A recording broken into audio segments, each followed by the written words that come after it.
World War II deaths. The Soviet Union lost anywhere between 26 to 27 million people, okay? It is the greatest tragedy to befall a nation in human history, one of the greatest tragedies, okay? Okay, that is true, but let's look at something called game theory counterfactual, okay? And what I'm going to do is I'm going to show you different possibilities, different outcomes, okay? So let's just say, so everyone knows the Soviet Union and Germany is going to go to war at some point, okay? It's entirely obvious to everyone.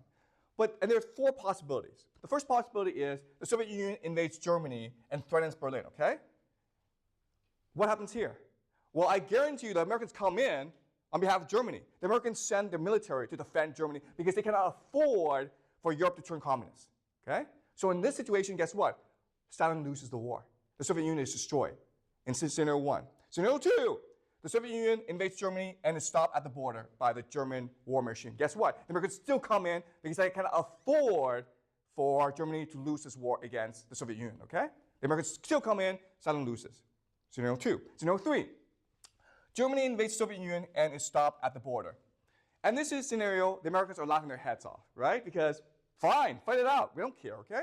And the Americans are probably going to sell supplies to both the Germans and Soviet Union, all right? To destroy both, and then eventually they'll come in to destroy both Germany and Soviet Union. So in all three situations, the Soviet Union loses. There's only one situation in which the Soviet Union wins. Germany invades the Soviet Union and threatens Moscow. Okay?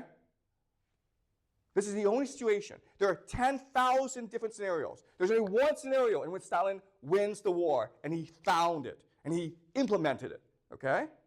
But it required the sacrifice of 27 million Soviet people, soldiers and civilians. Only in this situation does the Soviet Union win World War II. Only in this situation.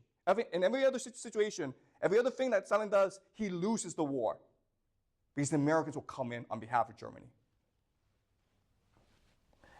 And of course, this war is fundamental, and it changes the course of history. Because without this war, without Stalin winning, there would be no Mao Zedong. There would be no communist China. There would be no new China. There would be no today's China. Okay? You have to understand this. Communism was not inevitable. It did not have to happen. In fact, you can make the argument that in the 1940s, it was going to get destroyed by the capitalists. It was only because Stalin won World War II that China was able to turn communist. Okay? So Stalin changed the course of human history. None of these things should have happened. Stalin made them happen. And of course, we today have Vladimir Putin. And Vladimir Putin, I will argue to you, is also going to change the course of human history. And this is something I will argue to you next class, okay? Stalin was the Ubermensch of the 20th century. I will argue to you next class that Putin is really the Ubermensch of the 21st century. He sees where history is going, and he controls history to his benefit. Okay? He's going to warp reality to the benefit of Russia. Okay?